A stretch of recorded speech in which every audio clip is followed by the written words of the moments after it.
Chapter 2. We were brought up together, there was not quite a year difference in our ages. I need not say that we were strangers to any species of disunion or dispute. Harmony was the soul of our companionship, and the diversity and contrast that subsisted in our characters drew us nearer together.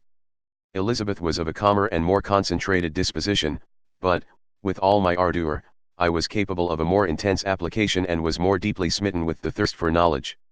She busied herself with following the aerial creations of the poets, and in the majestic and wondrous scenes which surrounded our Swiss home, the sublime shapes of the mountains, the changes of the seasons, tempest and calm, the silence of winter, and the life and turbulence of our alpine summers, she found ample scope for admiration and delight.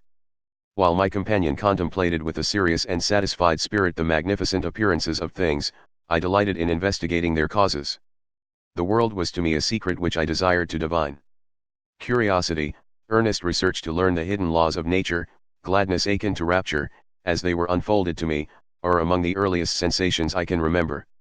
On the birth of a second son, my junior by 7 years, my parents gave up entirely their wandering life and fixed themselves in their native country. We possessed a house in Geneva, and a campaign on Belrive, the eastern shore of the lake, at the distance of rather more than a league from the city.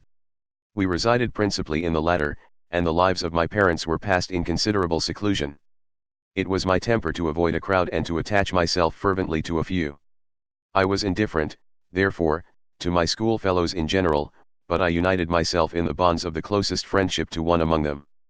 Henry Clerval was the son of a merchant of Geneva. He was a boy of singular talent and fancy. He loved enterprise, hardship, and even danger for its own sake. He was deeply read in books of chivalry and romance. He composed heroic songs and began to write many a tale of enchantment and knightly adventure.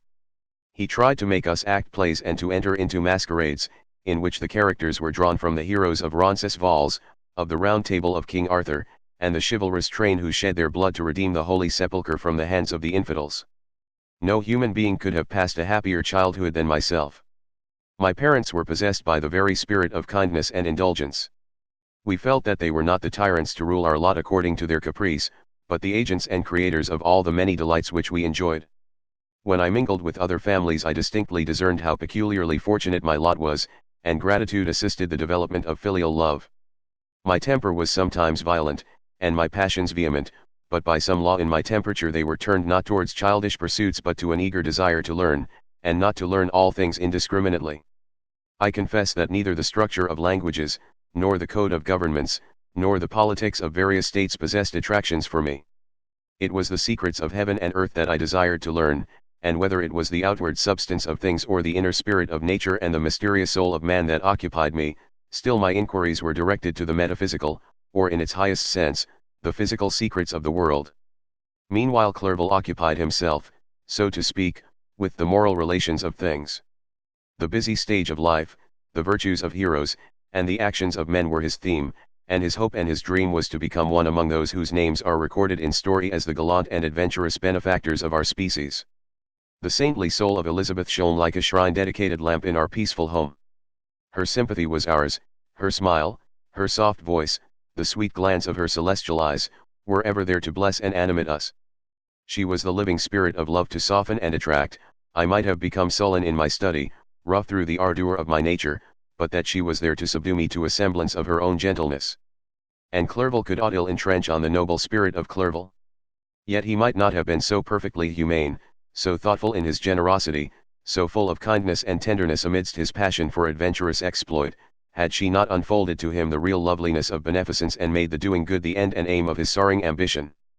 I feel exquisite pleasure in dwelling on the recollections of childhood, before misfortune had tainted my mind and changed its bright visions of extensive usefulness into gloomy and narrow reflections upon self. Besides, in drawing the picture of my early days, I also record those events which led, by insensible steps, to my after tale of misery, for when I would account to myself for the birth of that passion which afterwards ruled my destiny, I find it arise, like a mountain river, from ignoble and almost forgotten sources, but, swelling as it proceeded, it became the torrent which, in its course, has swept away all my hopes and joys. Natural philosophy is the genius that has regulated my fate. I desire, therefore, in this narration, to state those facts which led to my predilection for that science. When I was 13 years of age we all went on a party of pleasure to the baths near the Nen, the inclemency of the weather obliged us to remain a day confined to the inn. In this house I chanced to find a volume of the works of Cornelius Agrippa. I opened it with apathy. The theory which he attempts to demonstrate and the wonderful facts which he relates soon changed this feeling into enthusiasm. A new light seemed to dawn upon my mind, and bounding with joy, I communicated my discovery to my father. My father looked carelessly at the title page of my book and said, "Ah, Cornelius Agrippa. My dear Victor, do not waste your time upon this, it is sad trash." If, instead of this remark, my father had taken the pains to explain to me that the principles of Agrippa had been entirely exploded and that a modern system of science had been introduced which possessed much greater powers than the ancient, because the powers of the latter were chimerical, while those of the former were real and practical, under such circumstances I should certainly have thrown Agrippa aside and have contented my imagination, warmed as it was, by returning with greater ardor to my former studies. It is even possible that the train of my ideas would never have received the fatal impulse that led to my ruin. But the cursory glance my father had taken of my volume by no means assured me that he was acquainted with its contents, and I continued to read with the greatest avidity. When I returned home my first care was to procure the whole works of this author, and afterwards of Paracelsus and Albertus Magnus. I read and studied the wild fancies of these writers with delight. They appeared to me treasures known to few besides myself. I have described myself as always having been imbued with a fervent longing to penetrate the secrets of nature. In spite of the intense labor and wonderful discoveries of modern philosophers, I always came from my studies discontented and unsatisfied. Sir Isaac Newton is said to have avowed that he felt like a child picking up shells beside the great and unexplored ocean of truth.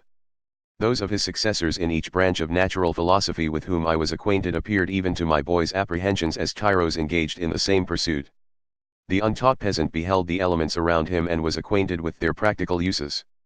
The most learned philosopher knew little more. He had partially unveiled the face of nature, but her immortal lineaments were still a wonder and a mystery. He might dissect, anatomize, and give names, but, not to speak of a final cause, causes in their secondary and tertiary grades were utterly unknown to him. I had gazed upon the fortifications and impediments that seemed to keep human beings from entering the citadel of nature, and rashly and ignorantly I had repined. But here were books, and here were men who had penetrated deeper and knew more. I took their word for all that they averred, and I became their disciple. It may appear strange that such should arise in the 18th century, but while I followed the routine of education in the schools of Geneva, I was, to a great degree, self-taught with regard to my favorite studies. My father was not scientific, and I was left to struggle with a child's blindness, added to a student's thirst for knowledge. Under the guidance of my new preceptors I entered with the greatest diligence into the search of the philosopher's stone and the elixir of life, but the latter soon obtained my undivided attention. Wealth was an inferior object, but what glory would attend the discovery if I could banish disease from the human frame and render man invulnerable to any but a violent death? Nor were these my only visions. The raising of ghosts or devils was a promise liberally accorded by my favorite authors, the fulfillment of which I most eagerly sought, and if my incantations were always unsuccessful, I attributed the failure rather to my own inexperience and mistake than to a want of skill or fidelity in my instructors. And thus for a time I was occupied by exploded systems, mingling, like an unadept, 1,000 contradictory theories and floundering desperately in a very slough of multifarious knowledge, guided by an ardent imagination and childish reasoning, till an accident again changed the current of my ideas. When I was about 15 years old we had retired to our house near Belrive, when we witnessed a most violent and terrible thunderstorm. It advanced from behind the mountains of Jura, and the thunder burst at once with frightful loudness from various quarters of the heavens. I remained, while the storm lasted, watching its progress with curiosity and delight. As I stood at the door, on a sudden I beheld a stream of fire issue from an old and beautiful oak which stood about 20 yards from our house, and so soon as the dazzling light vanished, the oak had disappeared, and nothing remained but a blasted stump. When we visited it the next morning, we found the tree shattered in a singular manner. It was not splintered by the shock, but entirely reduced to thin ribbons of wood. I never beheld anything so utterly destroyed. Before this I was not unacquainted with the more obvious laws of electricity. On this occasion a man of great research in natural philosophy was with us, and excited by this catastrophe, he entered on the explanation of a theory which he had formed on the subject of electricity and galvanism, which was at once new and astonishing to me. All that he said threw greatly into the shade Cornelius Agrippa, Albertus Magnus, and Paracelsus, the lords of my imagination, but by some fatality the overthrow of these men disinclined me to pursue my accustomed studies. It seemed to me as if nothing would or could ever be known. All that had so long engaged my attention suddenly grew despicable. By one of those caprices of the mind which we are perhaps most subject to in early youth, I at once gave up my former occupations, set down natural history and all its progeny as a deformed and abortive creation, and entertained the greatest disdain for a would-be science which could never even step within the threshold of real knowledge. In this mood of mind I betook myself to the mathematics and the branches of study appertaining to that science as being built upon secure foundations, and so worthy of my consideration. Thus strangely are our souls constructed, and by such slight ligaments are we bound to prosperity or ruin. When I look back, it seems to me as if this almost miraculous change of inclination and will was the immediate suggestion of the guardian angel of my life, the last effort made by the spirit of preservation to avert the storm that was even then hanging in the stars and ready to envelop me. Her victory was announced by an unusual tranquility and gladness of soul which followed the relinquishing of my ancient and latterly tormenting studies.